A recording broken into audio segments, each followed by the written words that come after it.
So today we're gonna learn about division. So to start with, we have here 604 divided by 4. So the first thing we need to do is divide the 6 sa 4. So 6 divided by 4 is 1. After that, we're going to multiply the 1 times 4. So 1 times 4 is 4. Then subtract 6 minus 4 is 2. Then we're gonna bring down the 0. So again, we're gonna repeat the process. 20 divided by 4 is 5. 5 times 4 is 20. Then we're going to subtract. So 0. 20 minus 20 is 0. Then bring down again the 4. So 4 divided by 4 is 1. And 1 times 4 is 4. So subtract 0.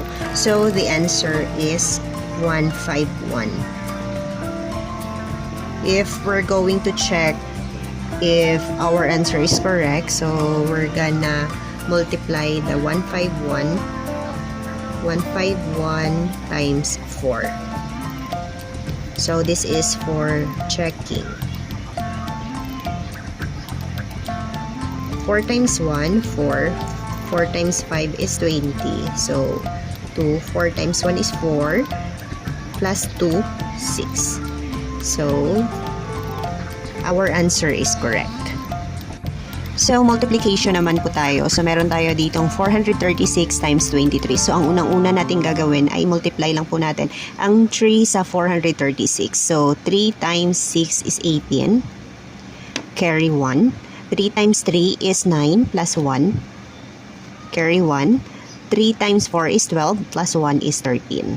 So, after that ay ang 2 naman ang i-multiply natin sa 436. So, 2 times 12. 2 times 6 is 12, 2. Then, carry 1. 2 times 3, 6 plus 1, 7. 2 times 4 is 8. So, after that, ay i-add lang po natin lahat. So, 8, 2, 10. Carry 1, 10. So, the answer is 10,028. So, let us try to solve another problem. So, let us say we have 543 times 1, 2, 3. So again, we're gonna multiply first the 3 sa 543. So 3 times 3 is 9. 3 times 4 is 12.